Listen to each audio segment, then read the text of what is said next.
Hi, welcome to the e-learning lectures. Okay, we will be continuing on the beta valuation model. Alright, beta valuation model.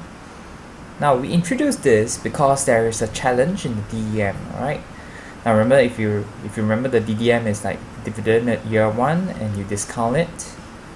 Okay, and dividend at year 2 and you discount it, and so on. Dividend at year end and then you discount it, and the price at the end of year end, okay, and then you discount it.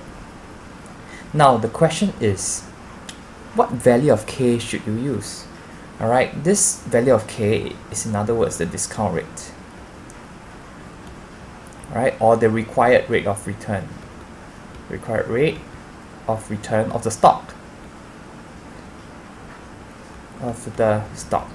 Which is the rate of return that you require from this stock.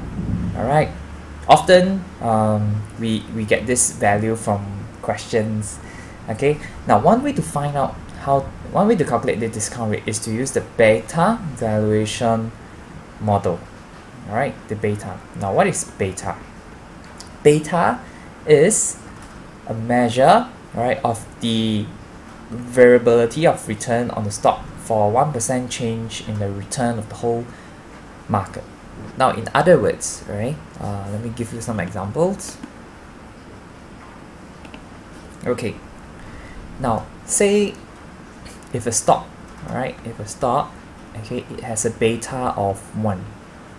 Okay, now this means it would move exactly in the same quantity and direction as the market.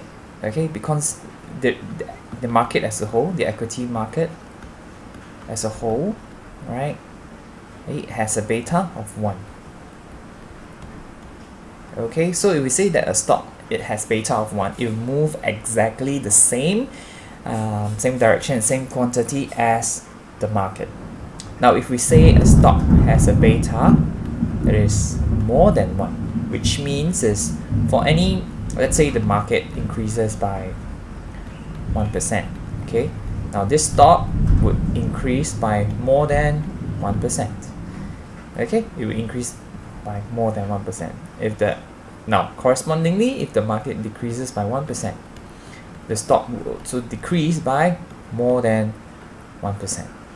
So a stock that has beta of more than 1, okay, is viewed as riskier than the market, since you stand to gain a more potential gain, and also you take on more risks. Alright, so correspondingly, if you have a beta that is less than 1, okay, if you have a beta less than 1, okay, if the market moves more than up by 1%, your stock moves up by less than 1%. Okay, and if the market goes down by 1%, your stock goes down by, again, less than 1%. So with a beta of less than 1, okay, this stock is seen as less risky than the market. Okay, so beta can be estimated through means of statistics, okay, on historical returns of the stock. So beta is denoted by this symbol, okay, beta. So the formula for the beta valuation model is, alright, now the required return of the stock. Okay, remember the K from how we discount our dividends. Required return will be equals to the risk-free rate. Okay, RF stands for the risk-free rate, plus the beta. Okay, remember beta is the correlation between the stock and the market. Okay, beta times the return on the market minus the risk-free rate. Okay, so again, this is the risk-free rate, and this portion here where you have the beta over here, okay, you multiply this by so this is actually called a risk premium. So what this entire formula represents, means, is actually, now we know that there is always a risk-free rate in any given security, and this risk-free rate comes with absolutely no risk. In other words, your money is like guaranteed, your capital is guaranteed. Now for stock, okay, this is not the case, right? For a stock, it will definitely has higher risk than a risk-free rate security. So to compensate for this additional risk, all right, we have to add the risk premium portion. All right, so you see this is the risk-free rate, and the additional risk that the stock has is represented by the risk premium over here. All right, and how do we calculate the risk premium? Right, it's based on beta times the market return minus the risk-free rate over here. So you can imagine that if we have a beta of 1, okay, just now we mentioned that if beta is 1, that means the stock moves exactly in the same as the market. So if beta is 1, okay, what we have is just actually the risk-free rate equals to risk rate plus, since beta is 1, it will just be our market return minus the risk-free rate, and if we cancel this off. Okay, so if beta is 1, required return is just the return on the market. Now, if the risk-free rate, if the beta, okay, is more than 1, okay, if the beta is more than 1, our risk-free rate would be, okay, our required return would be more than the market return, okay, by this formula. And of course, if our beta is less than 1, our required return would be less than the market return, okay, but obviously still more than the risk-free rate.